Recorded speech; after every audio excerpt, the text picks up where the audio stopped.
Hey guys, Unfrequented World, out in the field again today. I'm going to finish up a spot I've been working on here the last little bit. I've got both machines out today. We'll do a little bit of side-by-side comparison just because I haven't used the Bounty Hunter in a while.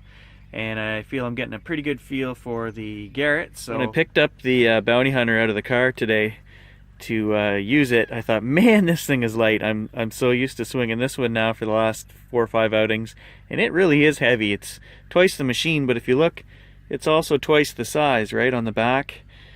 Shaft is probably a little heavier, and the end is also thicker and heavier too, the coil.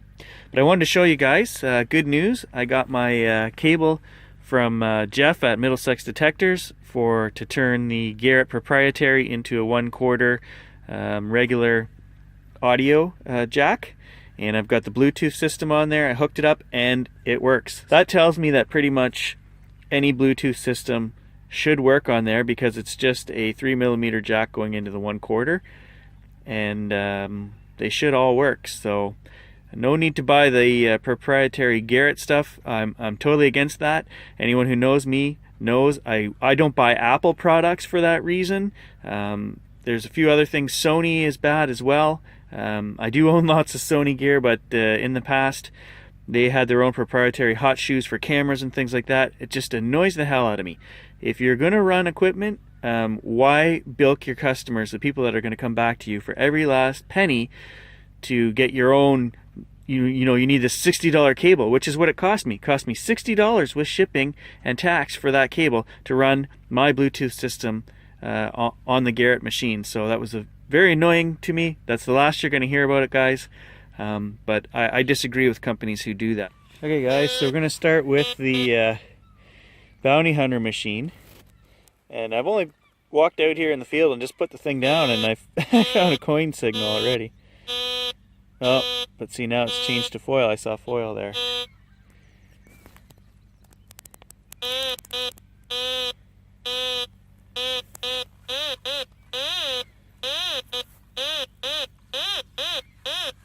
That's pretty consistent on zinc, which is why I thought we had a penny here. But that's a pretty big signal. Let's pinpoint it. God, I hate the pinpointing on this machine.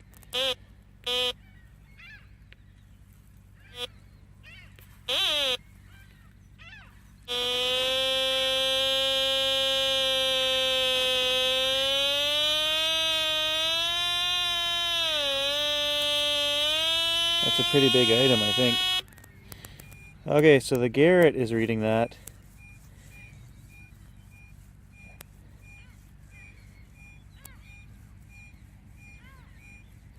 That's a very consistent 75, 76,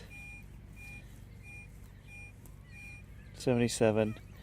Literally, guys, I walked out in the field and set the coil down on the Bounty Hunter and said, I'm going to start hunting here. I turned it on, and there was a signal. That signal right underneath it. So I don't know what it is, but let's find out. Let's dig it. There it is, guys.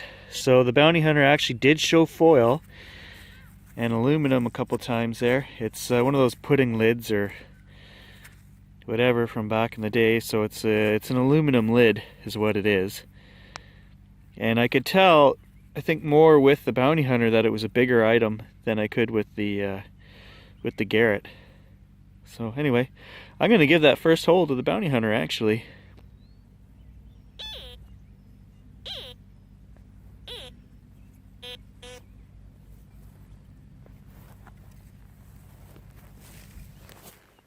So when I'm going over items, I like that it's showing me aluminum, you know, along with the number.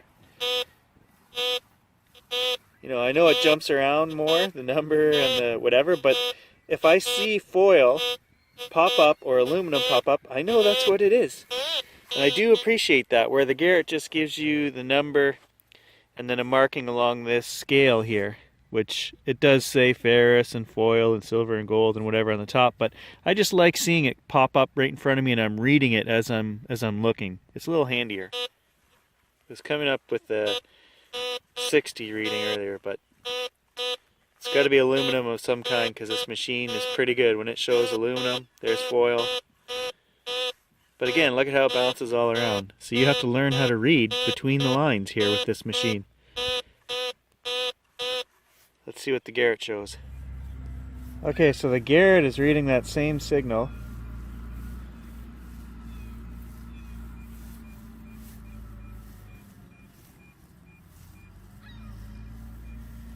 Okay, so now it's getting it as a 53. Originally it was ringing up 77, 77 again, like that last hole we dug. There we go, there's a 70. See, so if I was just using the Garrett here,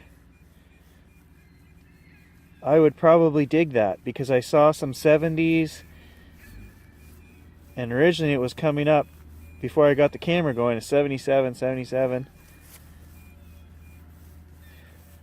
So if I were here with the Garrett, I would dig that signal. If I were here with the Bounty Hunter, I would pass on that signal because it's aluminum.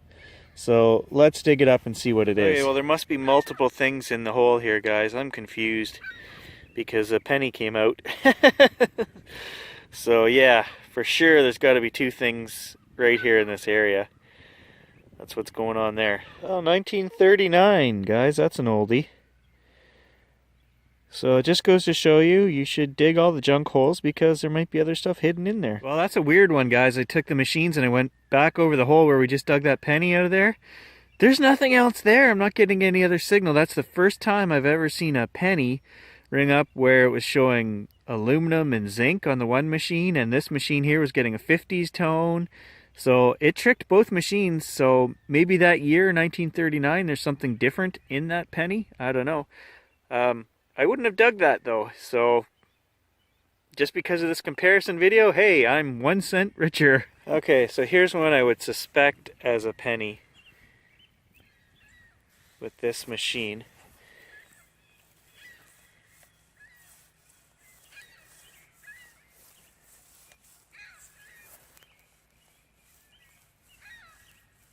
We're getting 70s, and I even saw an 80, but the confusing thing is we're going down to 50s as well. Okay, Bounty Hunter was reading 7 inches right here. We'll dig down and see what it is, and this is going to be the last hole that I compare these two on. Let's put it this way, you're going to get equal confusion from both machines. So if you get a high signal, just dig them all. You know, one machine is not proving to be better than the other. So this one seems to pick out aluminum better. It's a little more solid. It bangs onto the 44, 45 mark, and I know it's aluminum or it shows foil. That one there is better at detecting taking iron out. If I get a rusty nail, I can turn on the iron audio and I know right away it's a rusty nail. So, but again, sometimes the aluminum will ring up with a high tone 77, which we showed in the first hole. So either way, you're going to dig holes that are fake aluminum, lids and things like that. Or this one, you're going to dig the odd nail that shows as a coin signal. So it's a draw. You know what? If I had to choose again right from the very beginning, guys, I would probably choose that one again just because it was half price. And a lot of people don't know whether they're going to stick with this hobby or not. But I do love that, and I love the idea of it being waterproof. Did not like the $60 cable I had to buy to use my Bluetooth. It's a wash. They're both great machines, guys. So that's going to be it for comparisons for me. From here on out, we're just going to use one or the other and show you what we find. And there's the prize, guys. A big old rusty nail. I'll have to look at the footage again to see which one was reading iron. Maybe they both were. So again, there's an example of a nail that rang up into the 70s. I even saw 80 at one point on the Garrett. So you never know what you're going to dig. Okay, so we are just on the Garrett here. I moved over, got a signal of 84. And it was a loony. Way to go, Garrett. Alright guys, so I pulled this plug and it's a double header. There's a penny right there, and there's a penny right there. There's one. There's two. There might be more, I'll check the hole. Not a nail, it's a coin. A nickel, I think. 1975 Canadian nickel. Yeah, there it is. Another penny. That's an American, 1973. Okay, good strong 8486 signal, coin in the hole. We've got a Canadian 1977 quarter. Alright, another 77 signal here. And it's not what I thought it was. It's not a coin. Looks like it's a little wee tiny, and I mean tiny, knife. Hey, my second pocket knife. That is really cool. That is like the tiniest little knife I have ever seen. It's not even as long as my thumb. It's got some like abalone outer, I don't know what that is. Looks like a shell of some kind. The blade is snapped off, you can see right there. That is awesome. Well, another penny in the hole. It's American, I could see that. 1964 American penny. I'm on to the penny spot now. Here's another one. 72 Canadian. So as I mentioned earlier, this is the opposite of the bounty hunter where you can dig up nails until the sun comes home because you're not sure if they're iron or not. The Garrett has the opposite problem, and I've been fooled multiple times on this. Little tiny piece of foil right there, getting a reading 70s, high 70s, saying it's 25 centimeters. Of course, I pull my plug, I scan the whole outside of the plug, nothing. As I'm digging, I'm scanning that, nothing. I'm down there 9 inches. I still can't detect anything with the pinpointer. That's when I start getting suspicious. I run the Garrett over top of the plug, and sure enough, it's showing a signal from this side. I tear into it a few inches, and there's that tiny, tiny little piece of foil. And again, so we get the opposite issue that we have with the bounty hunter. Foil will read as 77, and your iron audio is not going to save you there, guys. You're going to dig that all day long. So, I mean, both machines have a weakness. So there you go, guys. The final word on those two machines is if you're rich and you don't care, you want the best of both worlds and waterproof, go with the Garrett. Just be prepared to spend a little more for wireless headsets and things like that. In the underwater, you do have only one option, and that's Garrett headphones, which are about 150 bucks Canadian. Those are wired, so just keep that in mind. And if you're conscientious about where your money's going and you just want to do this as a hobby, and you know what, for half the money, the bounty hunter works fantastic. It's not quite as dummy proof. You have to learn how to read the machine. The signals bounce around a little bit more, but it's a deeper machine as well. So it's a toss-up, guys. I love them both, and that's going to be the end of the comparisons from here on out. So there's today's haul, guys. $1.68, a cool knife, some weird copper ring, a bunch of trash, and I, upon further inspection, found, you can see underneath here,